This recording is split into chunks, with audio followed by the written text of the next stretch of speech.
Today, we're going to talk about one of my favorite rifles, the M1 Garand.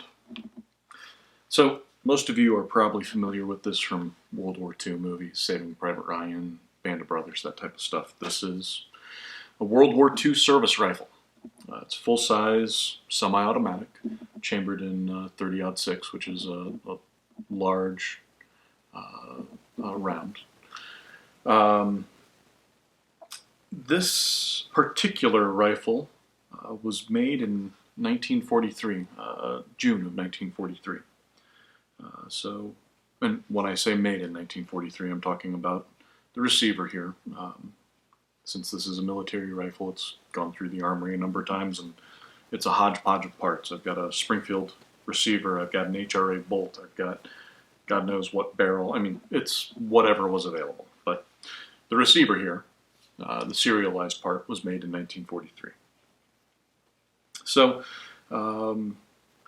this rifle, the M1, was used in World War II and also in Korea.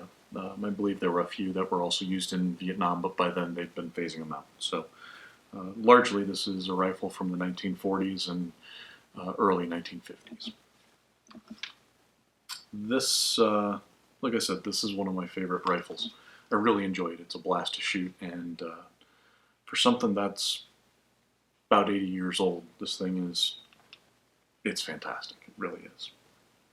There's a few things here on this rifle that are interesting to me, and I'll just go over that stuff.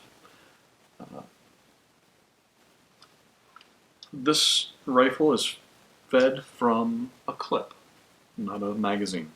So I'll show you how we load clips and what they are here, but they're little pieces of spring steel that hold 8 rounds. So this is what a loaded clip looks like for the M1 Garand. 8 rounds in the spring-loaded clip. This is a spring steel, is what it is. Okay. And you just load them up, and it holds the rounds pretty well. You can drop it, really holds them pretty well. I'm not too worried about that. So I've got 2 empty clips. You can see these things have, like I said, they're spring steel. So they've got a good bit of force just to keep these things in here. So here's how I load these. I'm sure some guys have got a better way, but this is the way I do it. Just start with one of them and just get your finger down in here, okay? So all I'm doing is just holding this. You can see I just put this in here, in that clip, and just hold it in place. And from there, put in another round and just hold it down, okay? I'm not too worried about spreading the lips of this clip, because that'll happen later. And these will kind of sort themselves out as I get a few more rounds in here, all right? So, put that in here. Get the next one. Just keep going. Once I get about 4 or 5 of them, it's going to start to form, and they're going to start to line up. There we go. So 4 of them, and it started to line up about the way it's supposed to. Just keep pushing these in there, and I keep a little bit of downward pressure with my finger, and I get there. So now I got 7. It looks pretty good.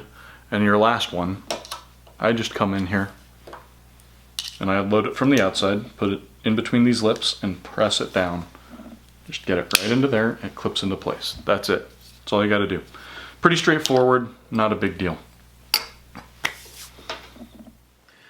Once the bolt is locked back, the clip just gets shoved right here into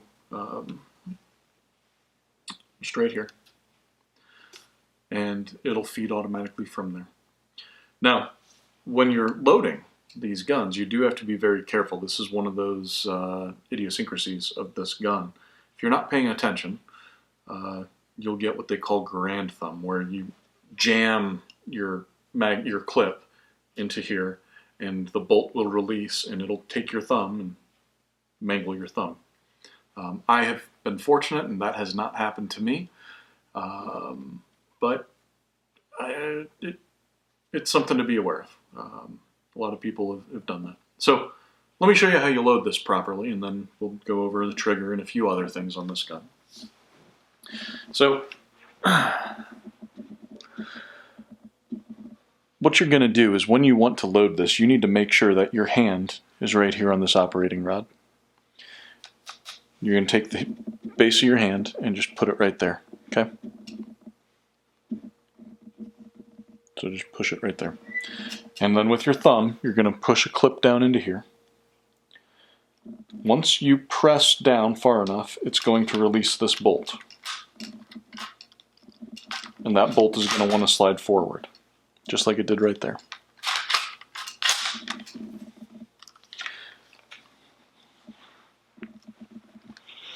The angles are a little bit awkward here, so you'll have to excuse me on that.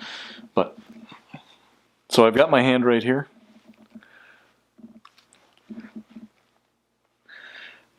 You're going to press your clip in, and it'll release this bolt. It'll want to come up. Okay? Get your thumb out of the way, and just let go. When it does that, it'll go ahead and chamber around. Occasionally, it may get about this far, and you may have to push it. You know, just give it a little forward assist. Slam it right there. You'll chamber it. Honestly, I've never had to do that, but I know some people say it happens. So, that's how you avoid the Garand thumb. That's how you load this thing. Let's turn around here. I'll show you another thing that's interesting to me. I like the safety on these. This safety is right here at the front of the trigger guard. Press this back and now you're unsafe. Once you put your finger in here on that trigger, press forward and it's ready to fire. I just like the ergonomics of that. I like where that is. It's a stiff safety, but it works. And then the trigger on these. This is not a precision rifle. This is a battle rifle. So you got some take up here. And there's definitely some spring pressure on this, okay? So once I get to this wall, press on down. Pretty solid trigger. It's not mushy at all. You get about, I want to say, 6-7 pounds. So I've got about 7 pounds, 6-7 pounds, somewhere in there. And just apply that pressure, and then the trigger goes. It's a nice trigger, especially for, you know, it's better than what you're going to find for mil-spec AR-15s. I just like, it's a good trigger. Feels good. So, let's talk a little bit about how this thing shoots. When I first got this, I had figured, wrongly, that since it was 30-06, it's a full rifle round, it's going to get tiring to shoot after a little while. You've got a bolt action 308. And, you know, your shoulder gets sore after 20, 30, 40 rounds. It's not the case with this. I could shoot this thing all day, and honestly, I don't get sore. It's a pleasure to shoot. A lot of that has to do, this thing is heavy, about 10, 12 pounds, and it's semi-automatic, so you have a lot of the recoil is absorbed by this recoil, or by the recoil system here. And the rounds that you use on an M1 Garand are not full power 30-06 loads. I've got the load data, I don't remember off the top of my head, but you do want to use Garand specific loads in here. Now, you can do a quick modification, which I've done, change out this gas plug, and that'll allow you to shoot a wider variety of ammo. I do it just in case, you know, I accidentally have something that's a little bit hotter than I need, but honestly, other than that, I've kept this thing pretty stock and I've had no real issues. Another cool little thing that I like about this, it's neat, you don't see it too much anymore.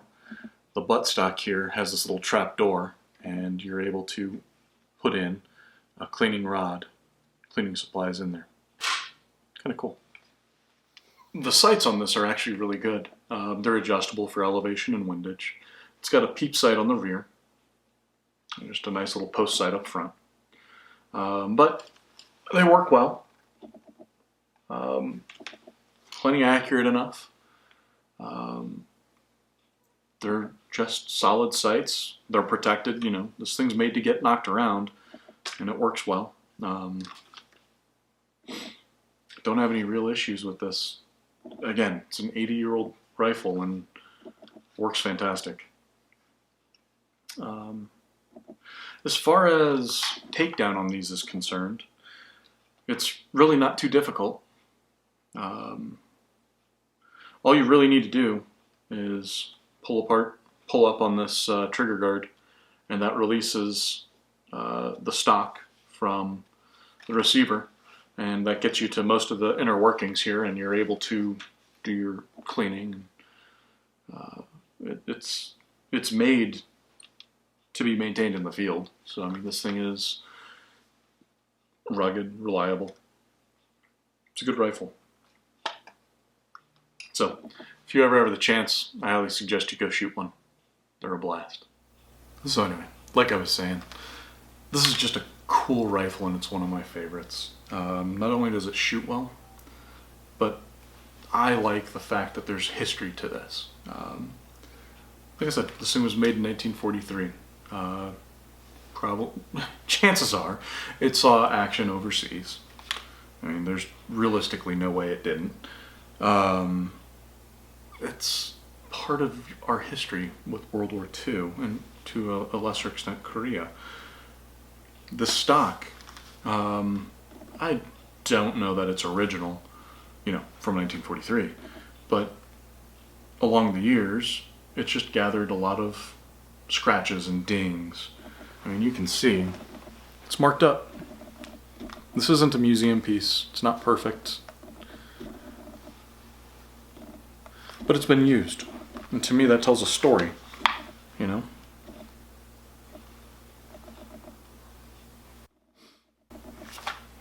A lot of us got our grandparents, or grandfather, great-grandfather, maybe even your father, served in World War II or Korea.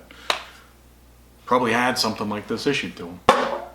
And again, it just tells a story, not just of our country, but of our family too, where that applies. My grandparents, my grandfathers, both of them, one was in Korea, one was at the tail end of World War II. So, it's just a piece of history. And it's one that you can go and shoot, and go use. And it's just kind of a cool little package. I enjoy that stuff. Anyway, I hope you guys found that interesting, got a little bit of use out of this. Take care. We'll do it again another day.